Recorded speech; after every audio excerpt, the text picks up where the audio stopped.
Today has been great. Yeah. Right out there on the leading edge, and everyone moved. Everyone moved. Everyone. Nothing in your world will be the same. You've moved enough. When you move something at the center of who you are, picture a wheel, and if it moves a little on the edge, not so much, but if it moves a little in the middle, big things happen. In other words, a large degree of allowing has taken place within you as a result of just participating with us here today, and there will be observational, really clear awareness. You're going to witness things that will help you to know that you moved. Yeah. My questions have almost all been answered today, and during the segments of refreshment I was talking with my wife, and a new question pops in. Now, I don't meditate. This past year has been amazing. I've unblocked a lot of things that I've said, oh, I can't do that, and I just let it all go, and things are phenomenal. But I want to start meditating, and I listened to you today about getting that impulse and following. Well, if things are going really well for you, maybe you found another way of getting in the receiving mode.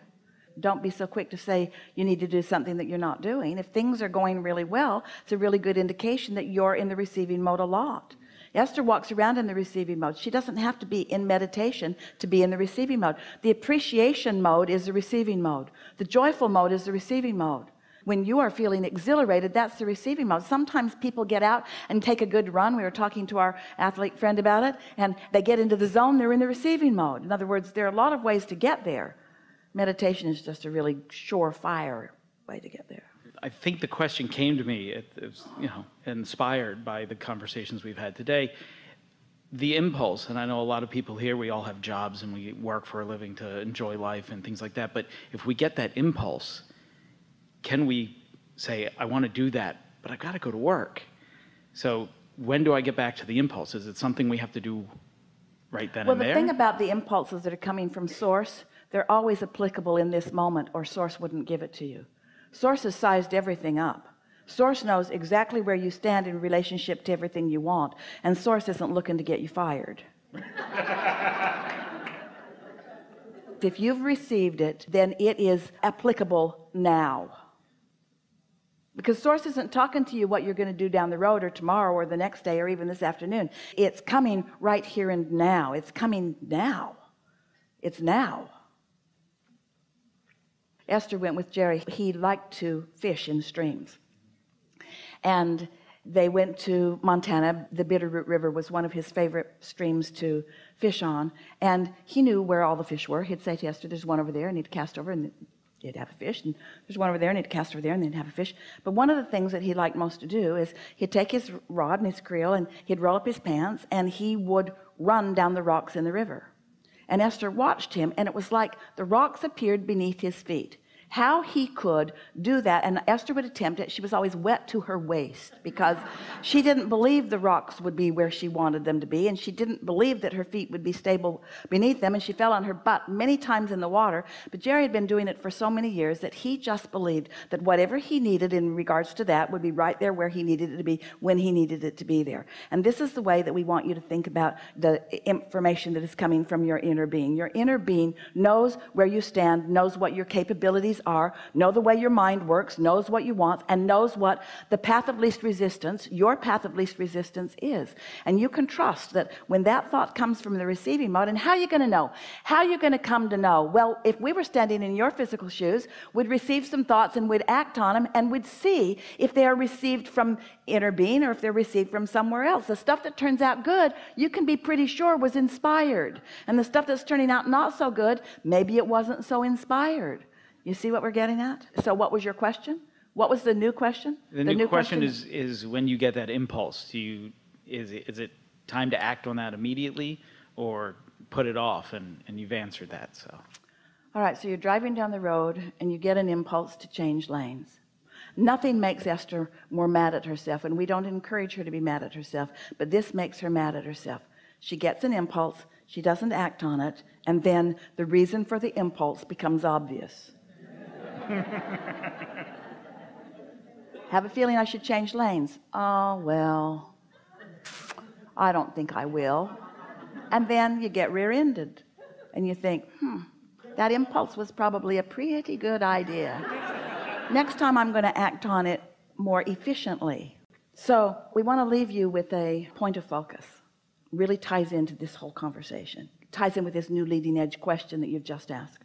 Alignment and timing are synonymous. So alignment equals impulse equals timing equals happy.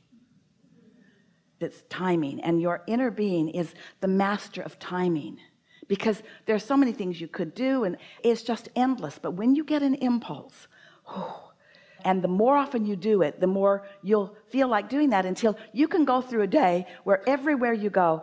The day was like that for Esther yesterday. She traveled by herself, and as she traveled, everywhere she went, it was like a door opened. There was someone there to greet her and to smile and to help her everywhere she went along the way. It was her timing. She drove her own car to the park and ride, and the bus was right there, and a man took her bags out, and there was a place for her to park right there, so she got right on the bus, and then they drove her and one other person to the airport rather than waiting for the bus to fill up. And Esther thought, oh, I really like how things are working out. And then the bus let her off right in front of the sky cap, and she gave him her bags, and off they went.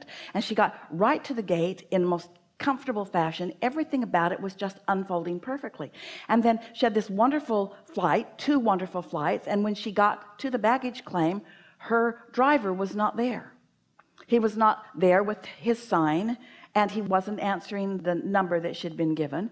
And when she did reach him, this was the first sign of something that looked like it was out of sync.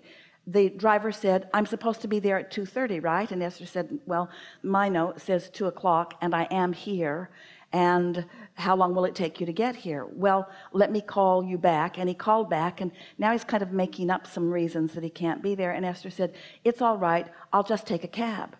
So she went out to the curb, and there was a cab right there, and she stood there for a moment, and the woman who was assigning the cabs to people was distracted by something else that was going on.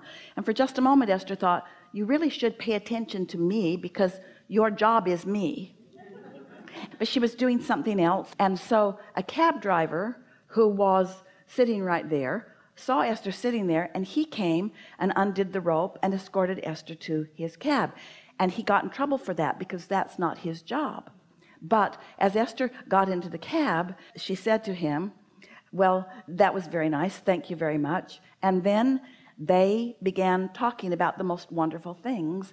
And then Esther said to him, you are a very strong man with powerful good intentions, and life is going very well for you. I can feel it. And he said, is that why I feel you all over my arms? They were such energy friends right away. There could not have been a better thing that had happened to either one of them. They were guided to be together for a 40-minute drive that was delightful for both of them. And what looked like was supposed to happen that didn't happen wasn't the best thing to happen.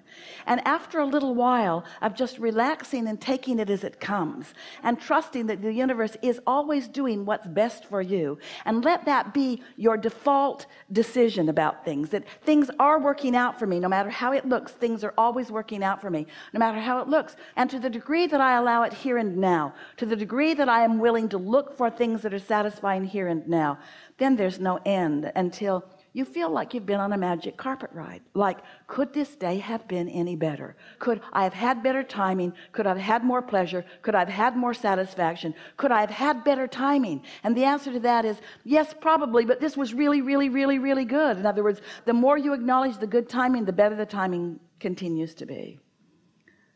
Creation is so much fun when you realize that you are doing the creating. And allowing is so much fun when you realize that you hold the keys to the allowing. The deliberate creation of your life experience is what you came for. You didn't come because stuff needs to get done. You came because you like the experience of energy flowing through you. You like the feeling of alignment. You like the feeling of life flowing through you. You don't like the feeling of pinching it off, and you don't like the feeling of not letting it in, and you don't like the feeling of the imbalance of it, but you like the feeling of learning it, and you like the feeling of getting better and better at it. And once you get hold of this, just regarding a thing or two or a thing or two or a thing or two, it shows up more and more and more and more in your experience. And you might find yourself enjoying your singularity a bit. You might enjoy feeling the timing that you are able to receive. And then once you get that really going good, then you might hook up with somebody else that knows that too. And when two or more of you come together with that sort of knowing, with that sort of energy flowing, with that sort of exponential expansion, when you start hooking up with the energies that create worlds in a conscious, deliberate way, we're not going to say you're going to accomplish a lot, because that's not the point. We're going to say you're going to have a really, really good time. Yeah. Yeah. Thank you so much. Yeah. We like this day a lot. We liked what happened energetically. We liked the translation into your own mind that you accomplished. It just doesn't get any better than this. It really is co-creating at its best. Have so much fun. There is great love here for you. And as always, we remain joyously in your vortex.